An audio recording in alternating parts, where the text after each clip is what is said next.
Hello बच्चों, let's see the question. So the question is mole fraction of the component A in vapor phase is x1 and the mole fraction of component A in liquid phase is x2. Then the total vapour pressure of liquid mixture is. तो अब देखिए यहाँ पर आपको P naught ए दे रखा है vapour pressure of pure A का, पी नॉट बी है vapour pressure of pure B का। सो मीन्स आपके पास में एक लिक्विड मिक्सचर है जिसमें आपके पास में क्या रखा हुआ है, ए और बी दोनों है। ठीक है, ए और बी दोनों इस लिक्विड मिक्सचर में है। अगर इसमें जब आपका केवल ये ए रहा होगा तो उसका वेपर प्रेशर क्या है, पी नॉट ए है। जब केवल बी रहा होगा तो उसका वेपर प्रेशर क्या है, पी नॉट बी है। ठीक है, ये पी नॉट ए हो गया आपका and this is P naught B, right. और अब इस लिक्विड मिक्सचर का जो वेपर प्रेशर रहेगा, टोटल वेपर प्रेशर, वो हम पी टोटल पीटी मान लेते हैं, राइट। और यही पीटी हमको यहाँ पर कैलकुलेट करना है। आपको बोल रहा है लिक्विड मिक्सचर का टोटल वेपर प्रेशर बताइए, राइट। सो यहाँ से देखिए हम लोग यहाँ पर पहले रॉल्स, बिकॉज हमारे पास में जो ए है, ए का इस लिक्विड मिक्सचर में वेपर फेज और लिक्विड फेज दोनों का ही क्या दे रखा है, हमको वेपर प्रेशर दे रखा है। So from here we will use the Raoult's law.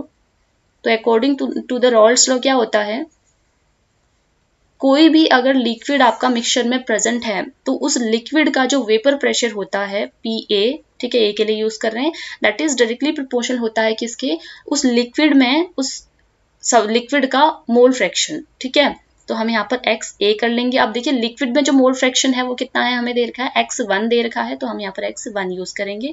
Proportionality symbol हटता है तो एक कांस्टेंट आता है, so it will be P A is equals to P naught A, और पी नॉट ए क्या है, हमारा प्योर ए का वेपर प्रेशर है, right, into x1। This will be equation 1। अब हमको क्या गिवन है, और लिक्विड मिक्सचर में ए का क्या दे रखा है, मोल फ्रैक्शन दे रखा है। सो यहाँ से हमें पता है, sorry, this will be x2, क्योंकि यहाँ पर हमारा क्या रहेगा, लिक्विड मिक्सचर। रॉल्स लॉ के अकॉर्डिंग क्या होता है, vapour pressure of substance is directly proportional to the mole fraction of that substance in the liquid होता है, तो ये x2 होगा, ठीक है, ना कि x1। x1 तो क्या है, वेपर फेज में है, तो दिस विल बी x2। अब हमें यहाँ पर देखिए x1 दे रखा है which is mole fraction of component A in vapour phase.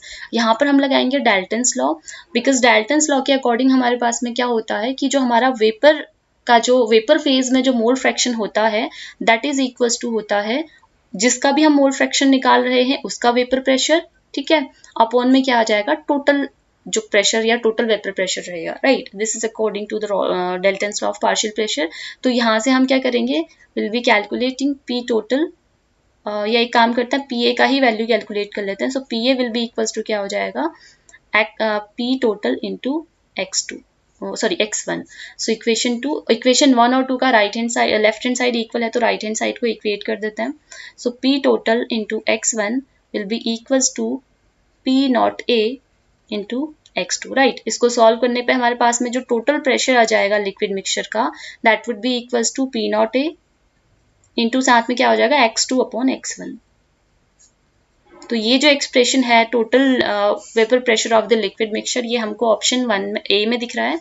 Hence option A is the right answer of this question. Hope you understood it well. Good luck.